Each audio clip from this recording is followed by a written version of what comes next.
एक महत्त्वाची बातमी पुण्यातून जुन्नर तालुक्यातील प्रसिद्ध घाट इथं वर्षा पर्यटनासाठी आलेल्या युवकांपैकी एक जण दाट धुक्यामुळे कड्यावरून खाली कोसळलाय।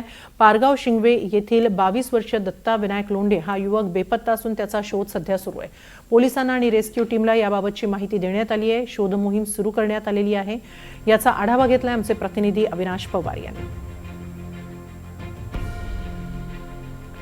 आपण पाहतोय की सध्या पावसाळा जो आहे तो कुठेतरी सह्याद्रीच्या कडेकापाऱ्यात स्थिरावल्याचं पाहायला मिळते। जुन्नरच्या पश्चिम भागामध्ये अनेक पर्यटन स्थळे त्यापैकी नाणेघाट ही महत्त्वाचं आहे आणि मी ज्या ठिकाणी उभा आहे ते हे नाणेघाट आणि या नाणेघाटामध्ये एक दुर्दैवी घटना घडलेली आहे। इथे जे झाड आहे या झाडाच्या आसपास एक चप्पल दिसते आणि एक जो युवक आहे तो या ठिकाणावरून खाली पडल्याचं इथल्या काही स्थानिक युवकांनी सांगितलेलं आहे। खरं तर हे वर्षा पर्यटनासाठी आले होते आणि या वर्षा पर्यटनासाठी आल्यानंतर इथे ही दुर्दैवी घटना घडलेली आहे। एकूण जर आपण पाहिलं तर अशा पद्धतीने खोल अशा दऱ्या ह्या इथं पाहायला मिळत आहेत। सध्या धुकं दाटलेलं आहे आणि त्यामुळे इथली जी परिस्थिती आहे ती दृश्यमानता अगदी कमी झालेली आहे आणि या ठिकाणी ही दुर्दैवी घटना घडली। आत्ता जर आपण पाहिलं तर या ठिकाणी अनेक जण अद्यापही या युवकाचा शोध घेत आहेत।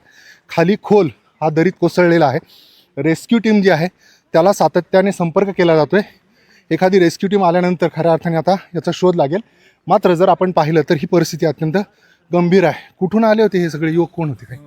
शिंगवे पार्कवरून शिंगवे पार्कवरून। कारखाना भीमशंकर। बरं, किती जण आले होते तुम्ही काय? 4 जण आलतो। बरं, त्या युवकाचं नाव काय होतं? दत्ता लोंढे। दत्ता लोंढे। किती वय होतं त्याचं? त्याचं साधारण आता त्याला माहिती। बरं, ठीक आहे। पण याच्यामध्ये आता ही घटना कधी घडली, कशी घडली? ती साधारण 1-2-3 तास झाले असतील। बरं, तर आम्ही सगळे 4 जण वरती होतो। तर दुःख एकदम जाम होतं, म्हणजे असं दिसतं त्याच्यापेक्षा बेकार होतं, म्हणजे पूर्ण काही दिसत नव्हतं। तर तो आम्हाला काय म्हणला की आम्ही थंडी वाजता मी खाली जातो गाडीमध्ये नाही का। तर त्यांनी काय केलं, त्याला चावी दिली गाडीची, तर तू खाली जा, ठीक आहे, काय अडचण नाही।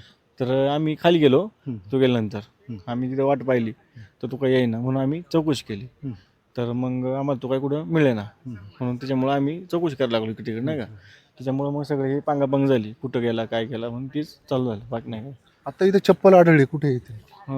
ह्याची नाणेघाटमध्ये आता साधारण आता आम्ही खाली होतो तर ती एक टीम वरती आली होती, तर ते बोलले की ती चप्पल वगैरे निशाण वगैरे आहे इथं। तो खाली पडल्याची शक्यता आता हे भेटले होतं काय आपण सांगू नाही शकत। रेस्क्यू टीमला अजून फोन चालूच आहे, त्याचा फोन चालू आहे। रिंग येते त्याची, अजून तो आहे की नाही आहे बेपत्ता आहे ते माहीत नाही आपल्याला। लोंढे नाव होतं आणि त्याच्या सोबत आलेले जे युवक आहेत ते देखील त्याचा शोध घेत आहेत। त्याच्याच खिशात खरं तर त्या ब्रिझा कारची चावी आहे आणि मोबाईल देखील अजून खणखणतोय।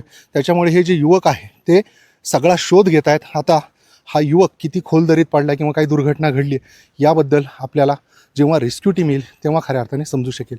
अविनाश पवार, NDTV मराठी, नाणेघाट, पुणे।